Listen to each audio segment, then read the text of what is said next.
Good morning, Dan and Amy. And so, the case of Stacy Washington, who was a columnist for the St. Louis Post-Dispatch, and she responded to a column that written by George Kennedy of the Missourian. The NRA's influence is dangerous to us all. His piece asked the question, which organization is more dangerous to Americans, ISIS or the NRA? And he compared the number of Americans killed each year by guns, gun violence, by other people using guns. Right. Like in places like Chicago. Well, now ISIS is using trucks. So are truck owners bad now, too? Well, the comparison in terms of which organization Right. is more sort of a threat for George Kennedy's silly column is because more Americans are killed by guns than by Islamic terrorists. Therefore, the NRA poses more of a threat to Americans than does ISIS. See if you can poke a hole or 1,000 into that argument. So, Stacy Washington responds to the piece, in which she says, among other things she wrote, when has a member of the NRA ever decapitated, set on fire, tossed from a rooftop, or otherwise terrorized another American? The linkage is not only rife with improper context, it's false on its face. She goes on to add, the failure to represent the opposing, especially conservative view, is an increasingly apparent deficit in the news reporting apparatus in our country. After she wrote that column, she was suspended by the Post-Dispatch, and then she resigned after being suspended. So let's hear from Ms. Washington and more on this saga. Stacy Washington, thanks so much for joining us. Appreciate it.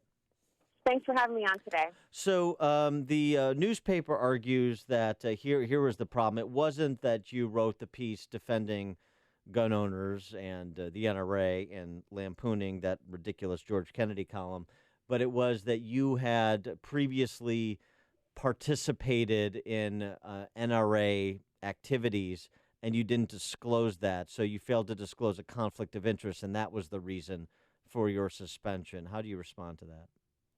Well, first off, I did disclose it. In my opening column for the Post-Dispatch, I talked about my support of the Second Amendment, the fact that my father's in law enforcement, and I'm a fourth-generation military veteran, that I'm married to a veteran, that we're gun owners, that we're concealed carry certified, that we enjoy shooting at the range, that our children are in something called a gun club.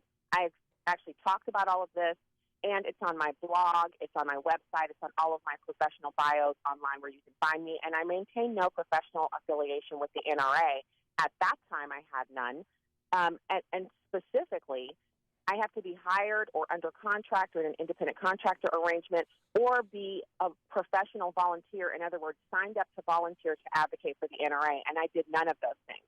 In fact, I've been on Al Jazeera. I'm an advocate for, Islamic news organizations. I've been on BBC for News 4 in Great Britain.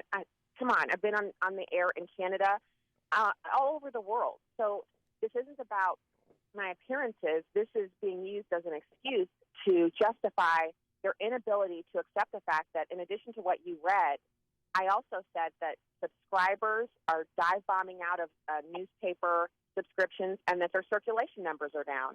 And I think that might have hit a little too close to home for the St. Louis Post-Dispatch, which is now receiving awards in the 100,000 subscriber category. How did it go down with the St. Louis Post-Dispatch editors or your boss? I know that they suspended you, but then you resigned. Did they want to fire you, or can you talk about that? He just sent over an email saying, I regret to inform you that your column is suspended pending a review by the editor and the publisher and myself for this paid and unpaid advocacy work on behalf of the NRA and the gun industry. And I said, oh, my goodness, I'm at the NRA convention for the first time in like 6 years since it was here in St. Louis. I flew there the day after I submitted my column. I didn't take my laptop because I wasn't working. I'm strolling around the 15 acres of guns and accessories when I see this email. So I email back. I'm like, I can clear this up right away. I don't work for the NRA. I'm not professionally affiliated with them. And my guest hosting on Cam & Company, which is just one of their many properties that they own that do media for them, that was the same as me filling in for the Dana show or the Sam Sorbo show or any of the nationally syndicated shows that I filled in. Will Cow Majority. I've filled in for hundreds of different programs. And so I did so for them. They asked me to. I thought, ooh, good exposure. Sure, I'll do it. So right. in doing that, they're saying it's a professional affiliation, but it's not. If you guys said, Stacy, because I have a studio at my house, you said, Stacy, can you fill in for us, Thursday of next week? I'd say what time, what kind of production help am I going to get? If it sounds fantastic, I would do it for no pay. That's what I've been doing, and they knew that because they reached out to me and asked me to write for the Post-Dispatch. I didn't seek them out. They knew who I was. They wrote about my NRA documentary participation in an article that ran in the Post-Dispatch before I ever worked there. What are you doing between now and 9 o'clock? You want to finish out the show? So here's the thing, too. So would they say? I mean, just to carry out this, affiliation argument they're making, George Kennedy. Would they say that because he was writing a piece that attacked the NRA, that he is doing the bidding of the Brady campaign or Handgun Control Inc.? So if you take a position, you're doing unpaid advocacy for any organizations that are affiliated with the position you're taking? That's absurd. Nobody could write anything. Right, and they have people who write there at the Post-Dispatch who are actually, they have bylines there, meaning they have access to the website, they have professional email, who advocate on things like, pro-abortion, Planned Parenthood. They advocate for gun control. They advocate for all kinds of things from the opinion page and from the hard news sections of the paper, and they've never had to add a blurb or, because this could have been taken care of with a simple correction box. Stacy Washington has appeared on blah, just for your information, and her bio is here. So you think this was like a thinly veiled predicate to purge you? Well, I don't actually know. I've thought about it. I've read what other people have written about the situation after reviewing, the source documents. And all I know is over the course of the emails, when I continued to debunk what he was saying about me being professionally affiliated, he turned to problems with the column, which he edited. Everything that I ever wrote in that paper, all 25 columns, were edited by Todd Robertson, unless he was on vacation, and then his associate editor was the one who looked them over. And, whatever it's for style, for substance, they would add something in, they would take something out for length. They had the final editorial control. I had no access. So when he started shifting and saying, well, even if you weren't paid by them, the column was hugely problematic and it contained factual errors. I thought, well, you edited it. If you printed it with factual errors, then we've got more problems than me. And then I realized, I've been married for 20 years. I know when someone's shifting from one subject to another. Exactly. You go. Not working, right? And that's not impugning my husband. He's fantastic. But the fact is, you learn a little bit about arguing when you've been married for a while. That's so I thought funny. to myself, let's shut this down. I said, look, I'll talk to you. I'll wait to hear back on your decision. I talked to my husband. He said, what did he say when you did you mention the fact that this sounded like viewpoint bias? I said, yes, I did. I said, it's a shame that even on the editorial page, you guys are shutting me down for supporting the conservative view. And he said, now you're spinning, and you probably will spin this to your advantage. But the fact remains you have an ethical conflict here, which that's three insults. That's spinning is lying, spinning to my advantage is being an opportunist, and an ethical conflict means I knew beforehand that I should have said something. I'm not a journalist. I didn't go to J school. I'm writing an opinion editorial column there as a freelancer. That's why he edited me the way he did. And he's assuming that I have something to hide. And that's why I tweeted out the things that I tweeted about not being ashamed of supporting the NRA, not being ashamed of who I am as a person. I'm as far out there as you can get.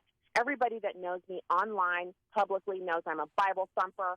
I believe in memorizing Scripture and teaching it to the kids. Our kids are in Christian school. I'm a conservative. I'm a hot-blooded, red-blooded American chick who owns guns and likes to shoot them.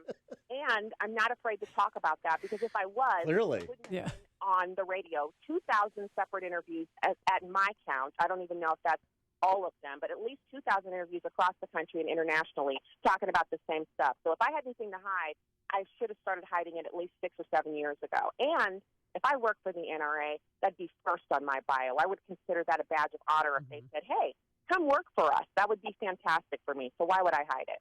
Wow. I love it. It's great. So generally, are you sick of the vilification of gun owners? I am. ISIS? come on. How do we have a substantial discussion? I know. You don't. What You don't. They call, You don't. Not What do possible. they say, though? Guys, what do they say? We just want common sense laws. They want more laws because criminals totally pay attention to laws, right, guys? Yeah, right. So that's what they want. And in order for us to get there, they're going to start the conversation by saying, hey, Stacy, you're just like an ISIS member. No, that's not going to work for me. Yeah, I'll tell you what. The other thing I love about this and just how out front you are is because it really is an important point of distinction. Here's who I am. Here's where I'm coming from. Here's the basis of where I'm coming from, and so here are the arguments I'm going to make. Here are the things I believe. Here's what I'm going to advocate for. And we have this in Chicago. Then you have the people that pretend to have no perspective. They go on TV and they read the news, and then they write liberal screeds in one of the Chicago daily newspapers. But they're just objective scriveners of the passing scene. They're journalists. They have, they're running it right down the middle, which is just a big lie. High-minded and above all of us barbarians. Yeah, right. Out in the woods someplace, making things out of tree leaves and completely uneducated and unable to express ourselves. And certainly, we don't know why we support what we support because.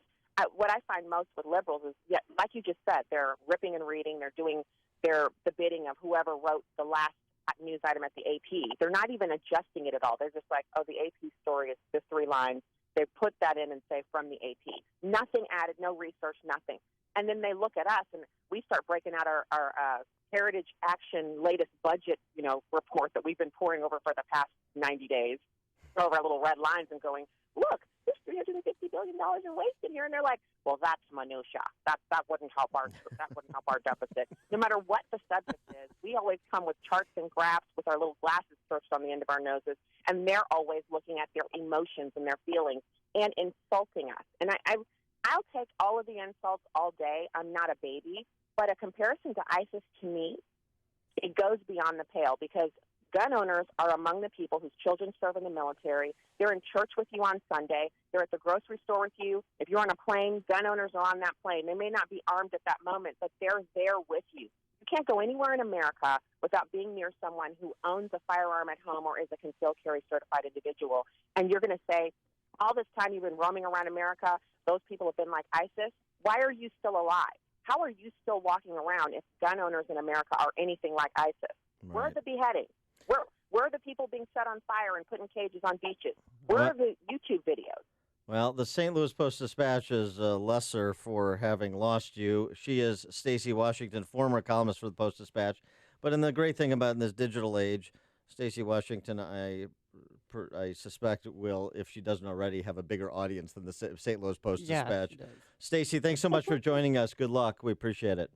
Thank you so much for having me. And if you want to follow her on Twitter, it's @StacyOnTheRight. And she joined us on our turnkey.pro answer line.